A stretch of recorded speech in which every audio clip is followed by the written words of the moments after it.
بسم الله الرحمن الرحيم الحمد لله رب العالمين والصلاة والسلام على أشرف المرسلين سيدنا محمد وعلى آله وأصحابه أجمعين ومن تبعهم بإحسان إلى يوم الدين أما بعد فالسلام عليكم ورحمة الله وبركاته. Mon frère, ma sœur, n'est-il pas venu le temps du repentir? N'est-il pas venu le temps de revenir vers ton Créateur, de revenir vers la vie pour laquelle il t'a créé? Ne vois-tu pas que les biens de ce bas monde ne sont qu'accessoires et que le but de notre existence, il est bien plus élevé et plus noble que ça? Notre bien-aimé prophète sallallahu alayhi wa sallam nous dit Kullu bani Adam khatta'oun wa khayrul khatta'in at-tawwaboun. Tous les enfants de Adam sont pécheurs et les meilleurs des pécheurs sont ceux qui se repentent beaucoup. On comprend de ça que les meilleurs des êtres humains sont ceux qui se repentent beaucoup. Et si tu penses que ton cas est désespéré, que tes péchés sont trop nombreux et trop graves, alors j'ai une bonne nouvelle pour toi. Écoute ce que ton Seigneur te dit.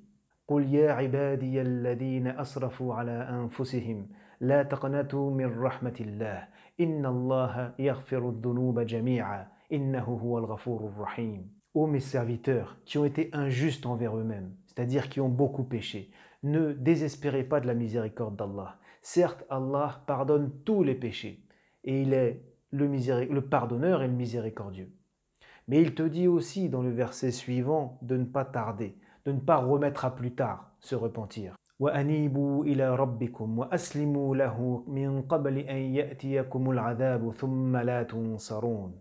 Revenez vers votre Seigneur et soumettez-vous à lui avant que vienne à vous le châtiment, alors vous ne serez plus secourus. Une fois que la mort a frappé, c'est trop tard et on ne sait pas quand elle frappe.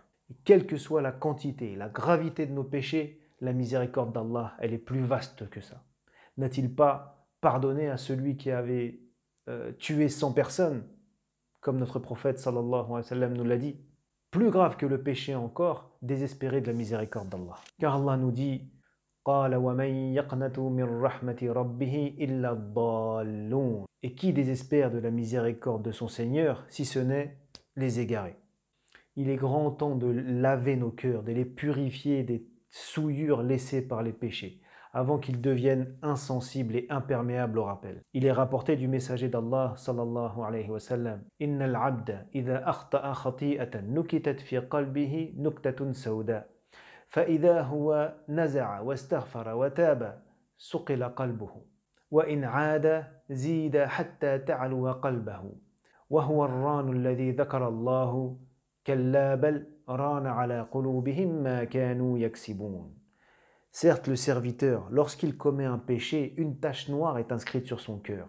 Si il arrête, il demande pardon et se repent, alors son cœur est purifié de cette tache. Mais s'il persiste, cette tache augmente jusqu'à envelopper tout son cœur. Et c'est ce dont Allah parle lorsqu'il dit « Mais non, leur cœur a été enveloppé par ce qu'ils ont acquis de leurs actes » dans Suratul Mutaffifin. Et de qui parle-t-il, Azza wa Jal? Si on regarde le verset juste avant, إِذَا تُتْلَى عَلَيْهِ آيَاتُنَا قَالَ أَسَاطِيرُ الْأَوَّلِينَ.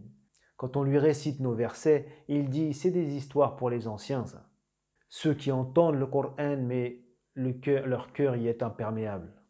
Lorsque le cœur est dans cet état-là, qu'il ne ressent rien quand il entend les versets du Coran, qu'il ne ressent rien lorsque Allah est mentionné devant lui, alors c'est un signe de mauvaise santé du cœur. Car Allah nous dit إنما المؤمنون الذين إذا ذكر الله وجلت قلوبهم وإذا تليت عليهم آياته زادتهم إيمانا وعلى ربهم يتوكلون. Les véritables croyants sont ceux qui, lorsque Allah est mentionné, leur cœur frémit. Et lorsqu'on leur récite ces versets, cela fait augmenter leur foi et ils placent leur confiance dans leur Seigneur. Les péchés éloignent d'Allah et mettent un voile entre nous et lui. Le seul remède à cela, le repentir. Et pour se repentir, il y a 3 ou 4 piliers à respecter. Premièrement, arrêter de commettre le péché. Deuxièmement, regretter sincèrement. Et troisièmement, avoir la ferme intention de ne jamais recommencer. Mais si ce péché a occasionné une injustice envers quelqu'un, alors il faudra en plus s'efforcer de réparer cette injustice.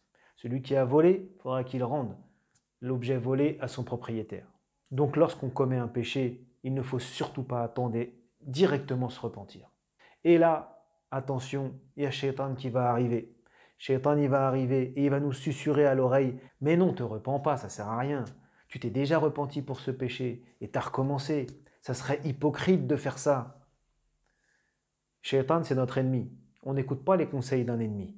Avoir l'intention de ne pas recommencer, ça ne veut pas dire avoir la certitude absolue qu'on ne va pas recommencer. Si je suis sincère au moment de mon repentir, Inch'Allah, Allah efface mon péché. Même si je recommence le lendemain, et je recommence le lendemain et je me repens à nouveau, sincèrement, et Allah efface à nouveau. Et autant de fois qu'il sera nécessaire. Et ne vous inquiétez pas que si le repentir est sincère, alors petit à petit notre cœur va se purifier de cette attirance qu'il a vers quelque chose de mal et on ne commettra plus ce péché. Par Allah, mes frères, billahi alaykum, Allah ne nous demande pas grand-chose. Il ne nous demande pas grand-chose. Il nous demande de l'adorer sans rien lui associer. Et il nous demande, lorsqu'on dérape, lorsqu'on trébuche, de revenir vers lui. Il est rapporté par Muslim que le prophète sallallahu alayhi wa sallam nous dit وَالَّذِي نَفْسِي بِيَدِهِ لَوْ لَمْ تُذْنِبُوا لَذَهَبَ اللَّهُ بِكُمْ وَلَجَاءَ بِقَوْمٍ يُذْنِبُونَ فَيَسْتَغْفِرُونَهُ فَيَغْفِرُ لَهُمْ. Le prophète jure par celui qui détient mon âme dans sa main, si vous ne commettiez pas de péché, alors Allah se débarrasserait de vous.